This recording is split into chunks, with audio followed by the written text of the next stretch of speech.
Bom dia, boa tarde, boa noite. Não sei que horário vocês vão estar assistindo essa gravação dessa videoaula, tá? Me chamo Antônio de Pádua, sou aluno do sétimo módulo do curso de licenciatura em matemática do campus Campo Maior do Instituto Federal do Piauí, tá? Essa aula será sobre triângulos. Veremos a construção, a condição de existência e a soma das medidas dos ângulos internos, tá certo? Vamos lá. Aí você me questiona, professor Pádua, o que é um triângulo? Bom, um triângulo, por definição, é o polígono de três lados, tá? Temos aqui três polígonos com dimensões diferentes, mas com uma característica especial entre eles. Todos eles possuem 1, 2, 3 lados, certo? Bom, no triângulo possuímos alguns elementos, tá? Bora, por exemplo, em um triângulo ABC, temos A, B e C, A, B e C, que são vértices do triângulo. Mas, professor, o que são vértices? Percebam que é o ponto, tá? É o ponto de encontro entre dois lados de um polígono, tá ok? Bom, temos também AB, BC e AC, que são os lados do triângulo. Esses lados podem ser denominados também pela letra minúscula correspondente a seu ângulo oposto, como podemos ver aqui, correto? Assim, o lado BC pode ser denominado como A, o lado AC pode ser denominado como B, porque ele é oposto ao ângulo que está aqui presente no vértice B, correto? E o lado AB pode ser denominado como C, porque ele também é oposto aqui ao ângulo do vértice C, correto? Percebam que BAC é o ângulo formado aqui entre esses dois lados. O ângulo ACB é esse ângulo aqui formado entre o lado AC e o lado BC. E o ângulo CBA é o ângulo formado entre os lados BC e AB, correto? Lembrando que estamos falando de ângulo interno de polígonos, correto? Somando os lados AB, BC e AC, ou somente AB mais C, temos o perímetro do triângulo, seja ele qual for. Observe o que acontece com o quadrado. Um quadrado de lado A, ele pode ser facilmente deformado sem alterar os seus lados, a dimensão dos seus lados. Percebam que não importa a deformação que eu faça, o tamanho não muda. Ele pode ser facilmente deformado. Ele pode cair para o lado, digamos assim, sem comprometer a integridade de seus lados. Cada vez mais o quadrado perde área e muda consequentemente os seus ângulos internos e externos, mas nunca tem seus lados alterados. Isto é exemplo de uma figura não rígida, ou seja, o quadrado é uma figura não rígida. Dizemos que uma figura é rígida se não podemos construir com os mesmos segmentos de seus lados outra figura distinta. No caso do triângulo, isso é verdade. Dado um triângulo qualquer, não é possível alterar sua forma sem quebrar seus lados ou vértices. Ou seja, eu não consigo deformar um triângulo. Por isso, a rigidez é uma importante propriedade. E é por isso que o triângulo aparece com frequência na construção civil, por exemplo, telhados, torres, como podemos ver aqui os exemplos. Perceba que o telhado de uma casa, por exemplo, é construído sempre na forma de um triângulo por conta de sua rigidez. Em cercas, porteiras, vemos também em linhas de transmissão elétricas. Bom, temos a classificação de triângulos segundo a dimensão de seus lados, o tamanho dos seus lados, na verdade, tá? Quando os três lados são diferentes, percebo que esse lado tem um tamanho, esse lado tem um tamanho, e esse lado tem um tamanho. Notoriamente percebe-se que são lados distintos, chamamos eles de triângulo escaleno. Quando temos dois lados iguais e um distinto dos outros dois, chamamos ele de triângulo isósceles, pois possui dois lados iguais. Agora temos o caso super especial, quando ele possui os três lados iguais, tá? Esse triângulo é chamado de triângulo equilátero, certo? Temos também a classificação quanto aos ângulos, tá? Quando temos três ângulos agudos, ou seja, menor do que 90 graus, perceba que esse triângulo tem todos os seus ângulos menor do que 90 graus. Notoriamente percebe-se isso. Chamamos eles de triângulo acutângulo, certo? Já temos aqui o triângulo mais conhecido e mais famoso da geometria, é quando ele possui um ângulo de 90 graus, que representamos aqui por esse quadradinho. Chamamos ele de triângulo retângulo, ou seja, possui um ângulo recto. E o triângulo obtusângulo, que é quando ele possui um ângulo maior do que 90 graus, certo? Propriedades do triângulo. Num triângulo, os lados iguais opõem-se a ângulos iguais. Os ângulos iguais opõem-se a lados iguais. Perceba aqui que esse ângulo é igual a esse. Logo, o lado que é oposto a esse ângulo tem uma medida igual ao lado oposto a esse ângulo, que é idêntico a esse, correto? Ao lado maior opõe-se o maior ângulo e ao maior ângulo opõe-se o maior lado. Perceba o seguinte, aqui temos o menor ângulo, tá? Logo temos aqui oposto a ele o menor lado desse triângulo. Já aqui temos o maior ângulo desse triângulo e oposto a ele temos o maior lado desse triângulo. É proporcional, os lados são proporcionais ao ângulo, correto?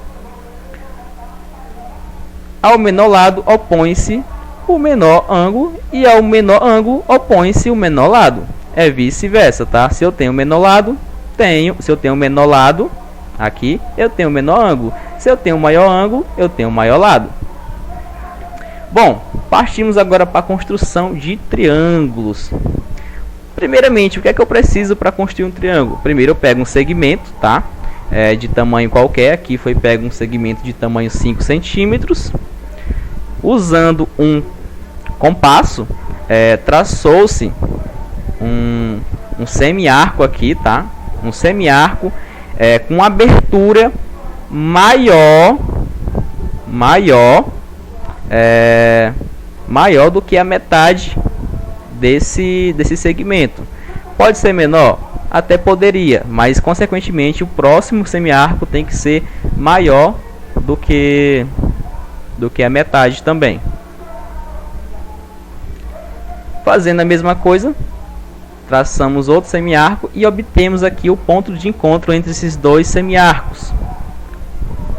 A partir desse ponto, traçamos dois outros segmentos, unimos eles e temos aqui o nosso triângulo ABC, correto?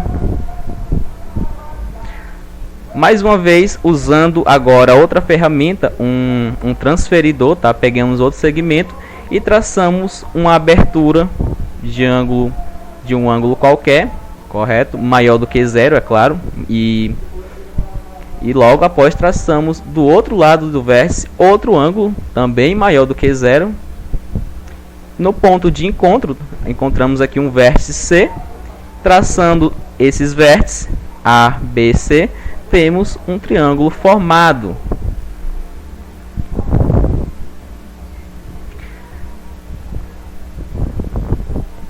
Perceba o seguinte, nessa atividade aqui, temos um ângulo de 30 graus, um de 50 e outro de 100.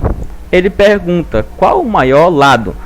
Consequentemente, podemos afirmar que o maior lado é o que está oposto ao ângulo de 100 graus. Logo, é esse lado aqui. Por quê? Porque o maior ângulo aqui é 100 graus.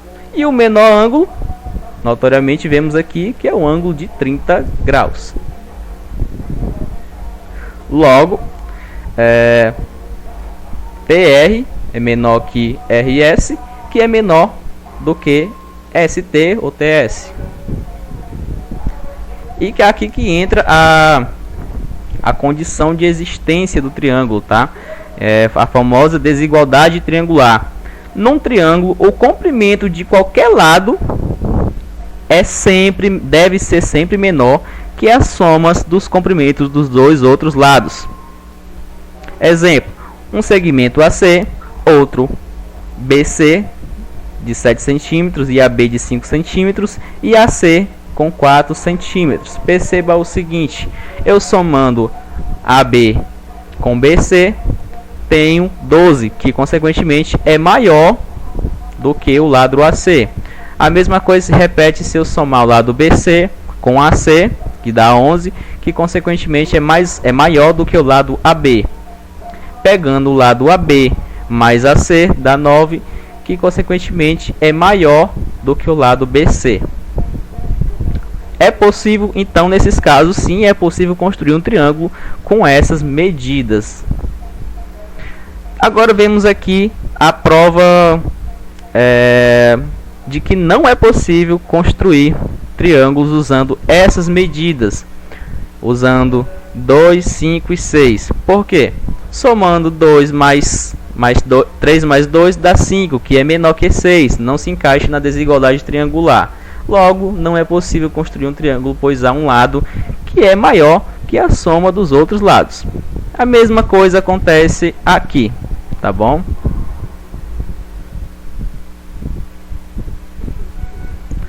Três mais 4 dá 7, que é 3 mais 4 igual a 7. Não é possível, por quê? Porque ele é igual, certo? Tem que ser maior e diferente, correto? Sempre maior. Não pode ser igual também. Então temos aqui a condição de existência de um triângulo ABC qualquer. Sempre um lado AB deve ser maior do que a diferença entre os dois lados, correto?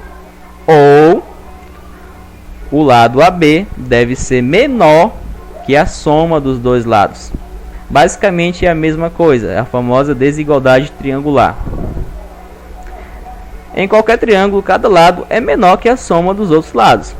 Repetindo novamente o que havíamos dito lá anteriormente, correto? Se pegarmos esse lado com esse lado, dá 6. 4 mais 2 dá 6, que é maior que 3. 2 mais 3 dá 5, que é maior que 4. 4 mais 3 dá 7, que é maior que 2. Logo, esse triângulo aqui sim realmente existe.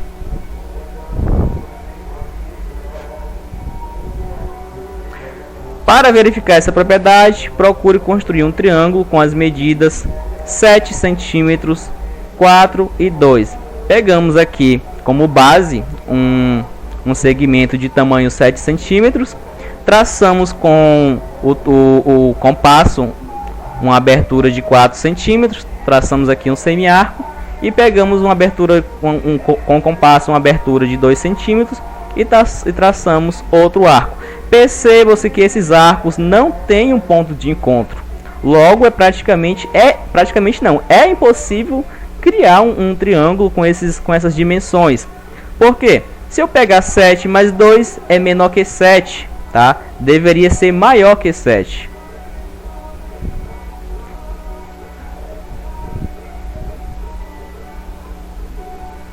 Aqui temos alguns exercícios. Existe ou não um triângulo com lado medindo 10 cm, 8 cm e 7 cm. Vejamos. Pegando 7 mais 8 dá 18. 18 é maior que 7?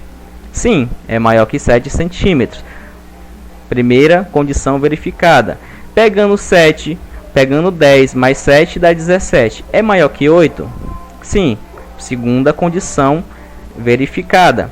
Pegamos agora 8 mais 7, que dá 15. É maior que 10? Sim, é maior que 10. Terceira condição verificada. Logo, sim, nessa opção aqui é possível sim ter um triângulo. No caso B, temos como lado, como medida 8, 4 e 3. Vamos verificar. Somando 8 com 4, temos 12. É maior que 3? Sim, é maior que 3. Somando 8 com 3 dá 11. É maior que 4? Sim, segunda condição verificada. Agora, pegando 4 mais 3, dá igual a 7. É maior que 8? Não, não é. Então, com essas medidas, não é possível traçar, fazer um triângulo, correto? A mesma coisa se fazermos aqui nessa opção, veremos. 2 mais 4 dá 6, é igual a 6. Logo de cara aqui verificamos que não é possível criar um triângulo com essas dimensões, com esses tamanhos, com os lados desses tamanhos. 3 mais 4 dá 7, é maior que 5? Sim, então primeira condição verificada. 3 mais 5 dá 8, é maior que 4? Sim, então segunda condição verificada. 4 mais 5 é maior que 3, então terceira condição verificada. Sim, é possível criar um triângulo com esses tamanhos, com os lados medindo esses tamanhos. A mesma coisa que se repete na letra E, deixa para o exercício de casa. E na F também. Dois lados de um triângulo isósceles. Lembrando, o que é um triângulo isósceles? Triângulo isósceles possui dois lados iguais. Então, vamos continuar a leitura. Dois lados de um triângulo isósceles medem 38 centímetros e o lado distinto, logicamente, mede 15. Vamos para a segunda questão. Dois lados de um triângulo isósceles mede 38 centímetros e 15 centímetros. Qual poderá ser a medida do terceiro lado? Bom, se ele é isósceles, ele tem dois lados iguais, correto? Deixa eu pegar a canetinha aqui. O que é um triângulo isósceles? Um triângulo isósceles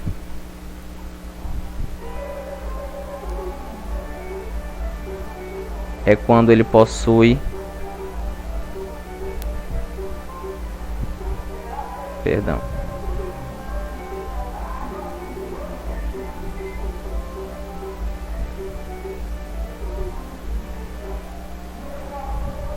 quando ele possui dois lados iguais. Logicamente, esse lado aqui deve ser distinto, correto? Então, ele pergunta qual poderá ser a medida do terceiro lado. Como é um triângulo isósceles, pode ser tanto 38 centímetros, como também pode ser 15 centímetros, certo? Deixa eu apagar aqui, para darmos continuidade.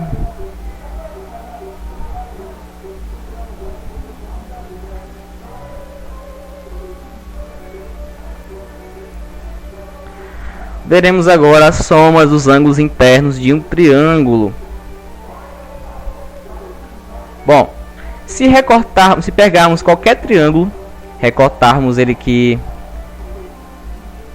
preservando os ângulos, por exemplo, fazendo um corte aqui e logo após aqui, podemos pegar essas partes aqui onde os ângulos estão preservados. Se unirmos eles, tomando como partido os vértices, esse vértice, esse e esse, percebam que formamos aqui um ângulo de 180 graus.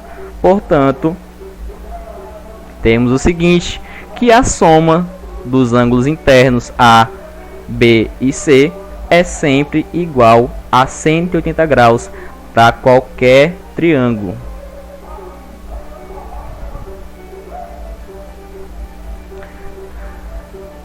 Primeira pergunta aqui da nossa atividadezinha sobre ângulos internos de um triângulo.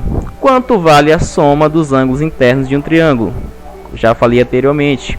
Qualquer triângulo, a soma dos ângulos internos vale 180 graus.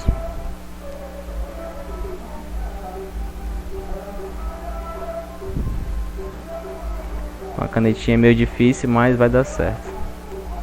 180 graus. Bom, copie e complete o quadro seno A, B e C ângulos internos de um triângulo. Bom, se temos aqui o ângulo A medindo 30 graus, o ângulo B medindo 70, basta fazermos uma continha bem simples, né?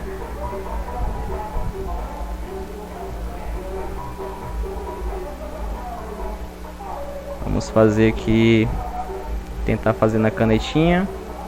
70 mais 30 mais o ângulo C que queremos descobrir, vou chamar ele de X. Igualamos isso tudo a 180. Resolvendo essa equaçãozinha aqui bem simples, 70 mais 30 dá 100, passa para o outro lado aqui subtraindo, 180 menos 100, temos que x vale 80 graus, pessoal. A mesma coisa que fazemos nos próximos, tá? Temos um ângulo de 20 graus e aqui um de 110. Somamos ambos. 110 mais 20 dá 130. 180 menos 130. Temos aqui que o ângulo B vale 50 graus. Novamente aqui nessa outra coluna temos um ângulo de 60, o outro de 60 também. Somando ambos dá 120. 120 para 180. Temos que o ângulo A mede 60 graus. Repetindo novamente, temos aqui um ângulo de 75 graus, mais 40, temos que dá 115. De 115 para 180, temos que o próximo ângulo, que é o ângulo C, medirá 65 graus, né? 65 graus. Novamente temos um ângulo de 90 graus e outro de 43. Fazendo essa soma aqui dá 133 graus. Para 80 temos aqui que falta 47 graus. Logo o ângulo B mede 47 graus. Somando 38 com 51 dá 89. De 89 para 180, temos que o próximo ângulo, que é o ângulo A, mede 91 graus. Bom, temos aqui a terceira questão, que ele pede para determinar x em cada um dos triângulos. É a mesma coisinha que fizemos anteriormente, correto? Na questão A, temos aqui dois triângulos, na verdade 3 triângulos, né? Na verdade são 4 triângulos. E em cada eles pede-se para determinar quem é x. X está aqui, aqui, aqui e aqui e aqui. Bom, vou fazer a letra A, tá? O primeiro triângulo, que eu tenho 50. Tenho que o primeiro ângulo aqui é 50. 50 o quê? 50 graus. Mais o próximo ângulo, que é 30 graus, mais o ângulo x. Isso aqui deve ser igual a 180. Lembre-se, a soma dos ângulos internos de qualquer triângulo é igual sempre a 180. Fazendo essa continha aqui, temos que x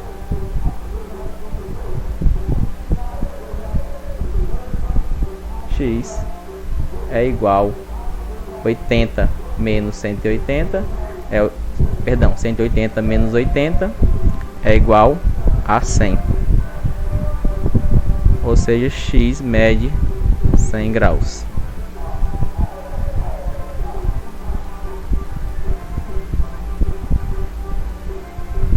Com o mouse é meio complicado de fazer.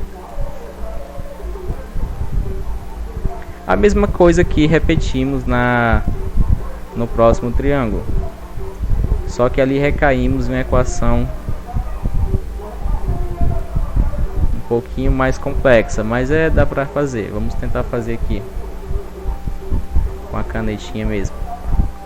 Bom, temos um ângulo que mede 5x, outro 3x e o outro 4x. Vamos colocar aqui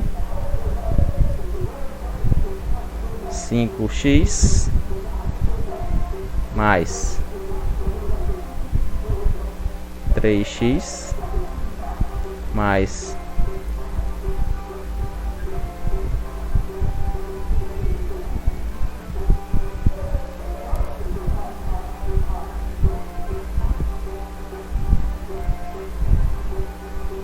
4x. Isso tudo aqui deve ser igual a 180. Somando aqui, como tem a incógnita são iguais para todos, podemos somar os termos, correto? 5x mais 3x mais 4x, 5 mais 3, 8. 8 mais 4, 12. Então, temos aqui 12x igual a 180. Resolvendo isso aqui, pegamos o 12, dividimos ambos os lados por 12. Temos que x é igual a 180 dividido por 12. Isso aqui, por sua vez, é igual a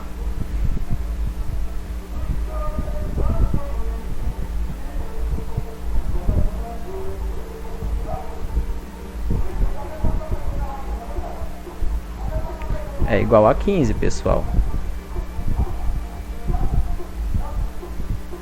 15 o que? Graus, não esqueçam. Então x mede 15 graus. Logo, esse ângulo aqui mede 3 vezes 15 graus, que dá 45. Esse aqui mede 5 vezes 15, que dá 75 graus. Esse ângulo aqui mede 4 vezes 15, que dá 60 graus. Percebam o seguinte, somando esses ângulos, que é 60, esse que deu 60, esse deu 75 e o outro deu 45. Essa soma dá exatamente 180 graus.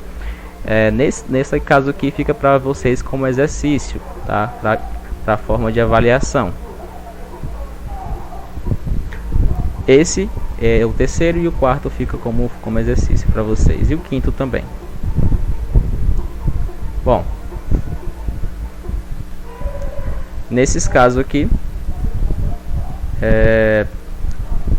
vamos identificar. Primeiramente precisamos identificar que esse triângulo aqui é isósceles, tá? Por quê? Porque ele possui dois lados iguais. Logo, esses ângulos aqui são idênticos e esse lado aqui é diferente dos outros, tá? Então, temos aqui que esse ângulo mede 110 graus. Pegamos 180 menos 110 dá igual a 70, mas como esses ângulos são iguais, basta que dividirmos 70 por 2, onde cada ângulo aqui mede 35 graus. Já que no triângulo, nesse triângulo aqui, onde todos os lados são iguais, percebam que todos os lados são iguais, é um triângulo equilátero, tá? Ele me deu aqui que esse ângulo mede 60 graus, correto? Logo, eu pego aqui 180 menos 60, que dá 120. 120 eu divido por 2, que também dá 60. Eu poderia simplesmente pegar 180 e dividir por 3, que também estaria certo, tá? Já que esse triângulo é equilátero.